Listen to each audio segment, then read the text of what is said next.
C'était un vieux hôtel, celui-là, avec des chambres très petites, mais moi, j'ai voulu conserver les corridors parce qu'ils me servaient pour les livres. Donc, c'est mieux avoir des chambres petites, mais des grands couloirs. 30 000. Ici, dans son appartement de Milan, en Italie, Umberto Eco conserve près de 30 000 livres. Ça sont les livres anciens, si vous voulez, une vue d'ensemble. Avec, dans cette pièce, préservé des variations de température, les plus anciens et sans doute les plus précieux. Dans ma collection de livres anciens, j'ai évidemment la première édition de l'Ulysse de Joyce, parce que Joyce a été un auteur qui a profondément influencé.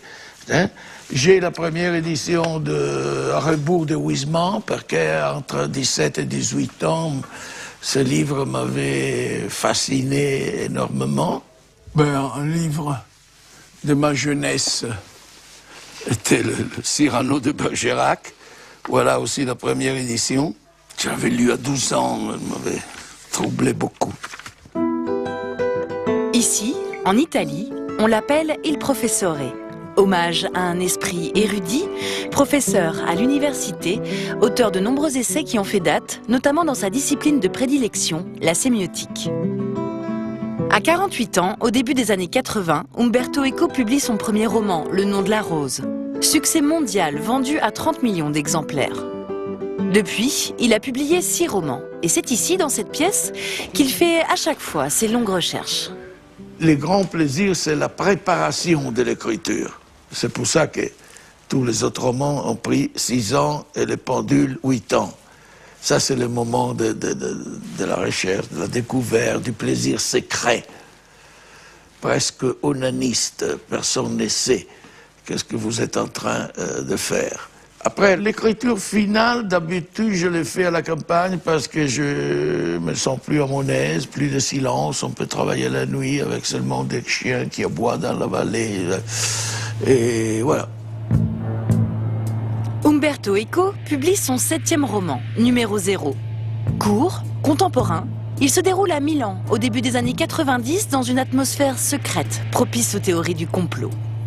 Il s'ouvre sur une farce. Des journalistes ratés rejoignent la rédaction d'un quotidien destiné à faire du chantage auprès de politiques.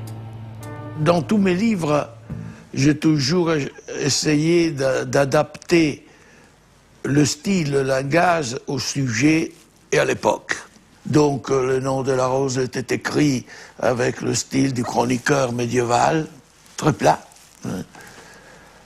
L'île du jour de vent, au contraire, en étant la période baroque, j'avais travaillé comme un fou pour n'employer que des mots qui existaient à l'époque.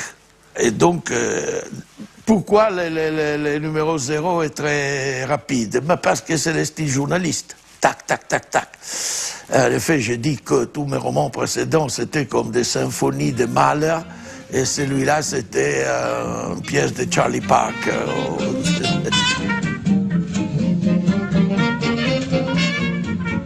Je suis parti d'une idée qui m'obsédait depuis des décennies, c'est-à-dire les journaux.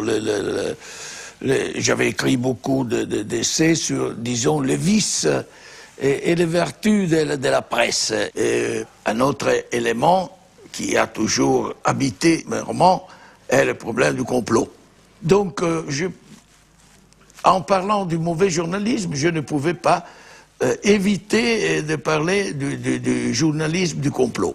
Parce qu'il y en a. Ce sont ceux qui continuent à faire des articles sur le fait que les Américains ne sont pas allés sur la Lune ou que les Twin Towers ont été fait écrouler par les Juifs. Des histoires comme ça. Le personnage clé du roman de Umberto Eco est un journaliste qui suit des pistes rocambolesques, mais qui finit par mettre à jour des complots bien réels. Notamment l'existence de Gladio, une armée secrète soupçonnée d'avoir alimenté la violence dans l'Italie des années de plomb. En jouant sur le vrai et le faux, Umberto Eco récapitule ainsi les incroyables révélations qui ont ponctué l'histoire italienne récente. Toutes ces choses, on ne les a pas appris d'un jour à l'autre tout entières. Il y avait comme une si on nous faisait de petites piqûres chaque jour.